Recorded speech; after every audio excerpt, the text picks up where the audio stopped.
A video about a single tweet. Well, sometimes people get to make videos about a single image. Something I have done in the past too. So, Ghostcrawler, one of the lead people at Riot's MMO, announced that he will be stepping down. Which, in the eyes of all those who saw it, meant... Is Riot's MMO dead? Is it gone? Is the MMO genre dead with no way of return? No. We're fine. In fact, things are looking kinda bright, which is why I wanted to talk about this. Throughout the entire speculative MMO journey, Ghostcrawler was always in the front lines. He was the one everyone wanted to talk to when it came down to Riot MMO updates. Despite the fact that Ghostcrawler himself mentioned many times that he is absolutely not the only guy working on the MMO. But he just happened to be the most visible one.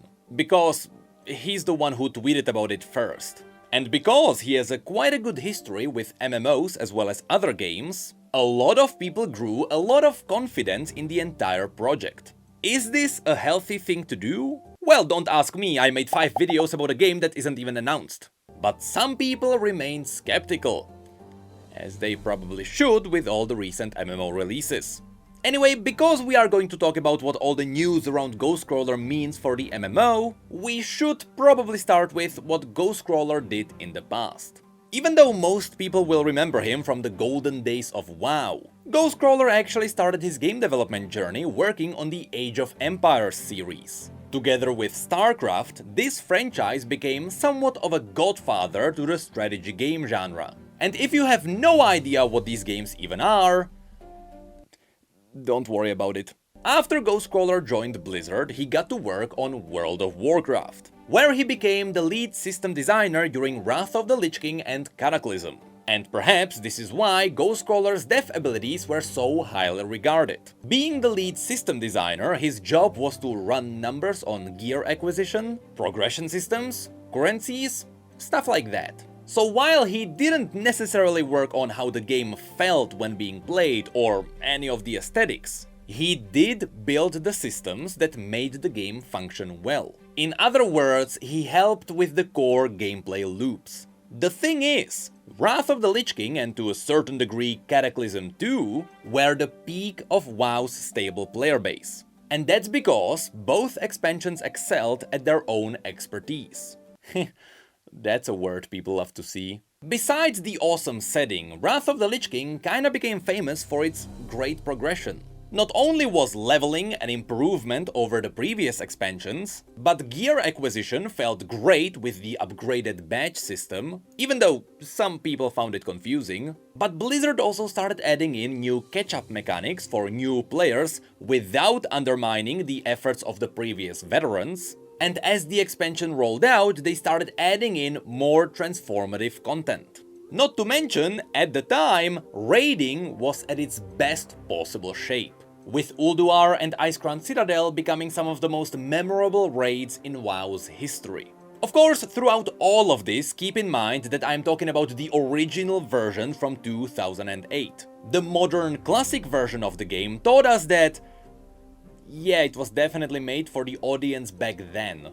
But we'll talk about that in just a moment. After this, there was Cataclysm. While Cataclysm became the first ever WoW expansion that started losing subscriptions, to a big degree it was because there was an MMO burnout, and the fact that Wrath of the Lich King ended a storyline which a lot of Warcraft fans loved. So after it was over, people kinda lost interest in the story. And still, Cataclysm thrived in a new and interesting way. While PvP has always been fine in WoW, with a pinch of memes on the side, many people regarded PvP in Cataclysm as the best it had ever been. So even though the entire expansion spiraled down a bit, the WoW community had a blast. It was around this time when Ghostcrawler really started being known in the WoW community. Even though the first time he started surfacing was actually during the beta of Wrath of the Lich King. Anyway, not only was he memed on for always buffing mages and always leaving paladins in the dirt, which, unfortunately to an extent, balancing classes was also part of his job, but during Cataclysm he became a rare spawn, and whenever Blizzard's clients didn't work, a little Ghostcrawler appeared as a substitute for Clippy. If you don't know who Clippy is, don't worry about it. Now, since Ghostcrawler was involved in both of these high points in WoW's history, his reputation only grew. Which is probably why, after he left Blizzard in 2013, he was quickly snatched up by Riot in 2014, where he has been for 9 years. This is a crazy revelation for a lot of people. Yes, Ghostcrawler has been working on League for about 4 years, from 2014 to 2018. For context, for all the League players, this was the absolute pinnacle of new champion designs, with champions such as Braum, Azir, Echo, Kindred, Jhin, or even Pyke coming out during this time frame. Throughout this time period, he was the lead game designer, after which from 2018 to 2021 he became the head of the creative development. A role that is very important, which is why I am talking about all of this in the first place. The head of creative development is not a role that directly steered League's direction. I believe he mentioned it himself that he would be no longer working on League of Legends. Instead, he would make sure that the teams working on Riot's products would have the best developers in them. And as a result, he helped League grow from the background.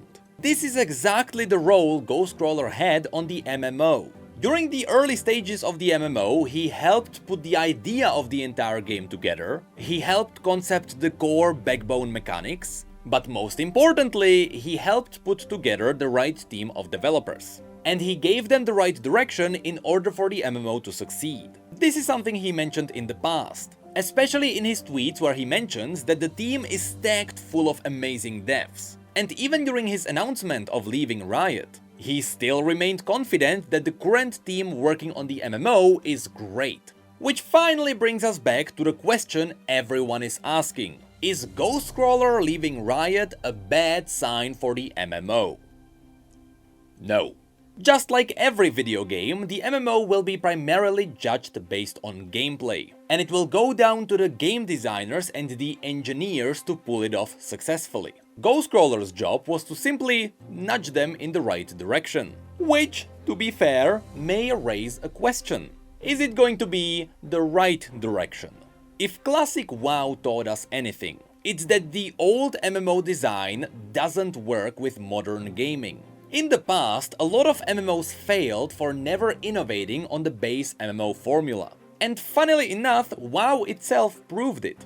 During WoW's classic reruns, a lot of the things that people loved in the past were definitely not praised in the modern era.